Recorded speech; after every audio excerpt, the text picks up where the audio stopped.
8h58. Bonjour Ali Réveilly. Bonjour Nicolas Demorand. Alors au programme de Grand Bien vous fasse dans une dizaine de minutes. Eh bien ce matin, dites-nous ce que vous regardez, lisez pendant cet enfermement collectif. Dites-nous également quelle est la bande-son de votre confinement. Racontez-nous l'importance nécessaire, cruciale de la culture dans votre vie.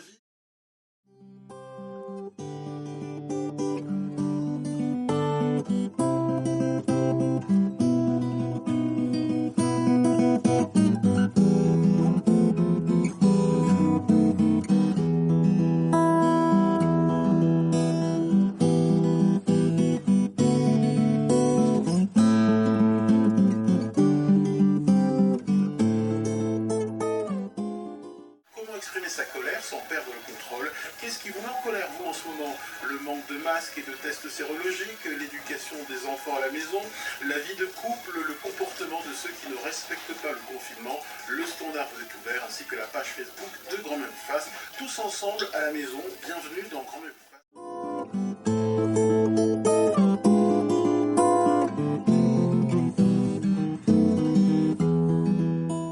Ce mauvais scénario de film catastrophe, c'est celui qui est évoqué maintenant par les Américains, que réfutent les Chinois, mais auquel le président français Emmanuel Macron ne semble pas insensible. Dans une interview au Financial Times, il explique qu'il y a manifestement des choses qui se sont passées qu'on ne sait pas.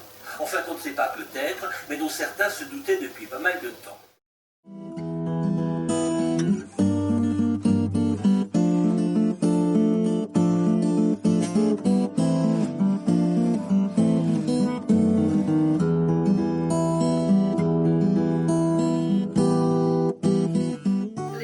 Qui ont permis de déterminer que les 2/3 des marins du porte-avions Charles de Gaulle avaient contracté le coronavirus. Une enquête épidémiologique est lancée, a annoncé ce matin le chef d'état-major de la marine, qui précise que 24 marins sont toujours hospitalisés à Toulon, dont 2 en réanimation.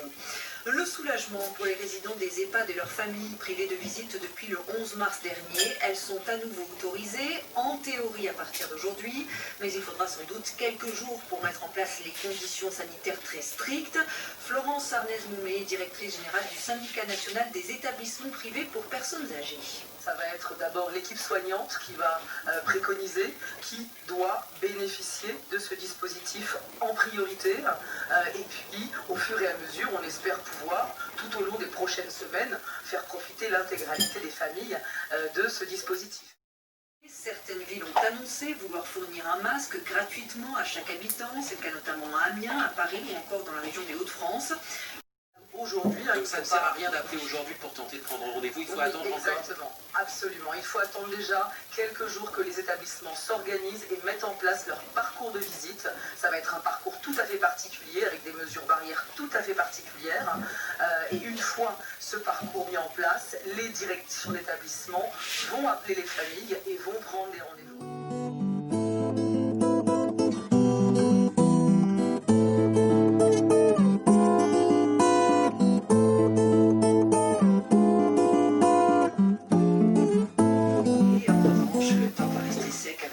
Qui va briller au nord de la Seine avec cette bise de nord-est assez sensible. Et d'ailleurs, le régime sec continue dans le Jura et plus généralement dans le nord et l'est. Les cumuls de pluie, il faut dire, depuis 40 jours sont exceptionnellement bas dans le Jura. Il n'est pas tombé plus digne de pluie. Il n'est pas tombé de pluie digne de ce nom en 40 jours. Et selon Météo Suisse, Genève entame aujourd'hui son 39e jour sans pluie, un record. Et pour la rime, à la Saint-Théodore fleurit chaque bouton d'or. Mais pour commencer, comme tous les lundis, nous attendons toutes vos questions et elles sont encore très nombreuses. Vos questions santé sur le Covid-19. Notre médecin Baptiste Beaulieu et le virologue Vincent Maréchal sont là pour vous répondre. Intervenez au 01 45 24 7000 ou sur la page Facebook de l'émission Chacun chez soi, mais tous ensemble sur France Inter.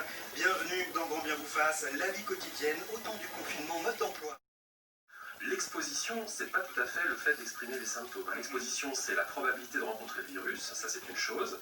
Et puis effectivement, après, la question c'est comment le sujet infecté réagit. Est-ce qu'il réagit en ayant des signes cliniques ou pas? Donc il pourrait être, pour le dire clairement, il pourrait être touché, c'est-à-dire avoir le virus dans leur corps, même développer des anticorps, mais ne manifester aucun symptôme. C'est cette différence. C'est exactement ça, en fait. C'est sous toute cette question qui concerne les enfants, mais également les adultes, des patients qu'on appelle asymptomatiques ou peu symptomatiques, qui représentent une part tout à fait importante, notamment chez les adultes, des gens qui font circuler le virus, mais sans le savoir.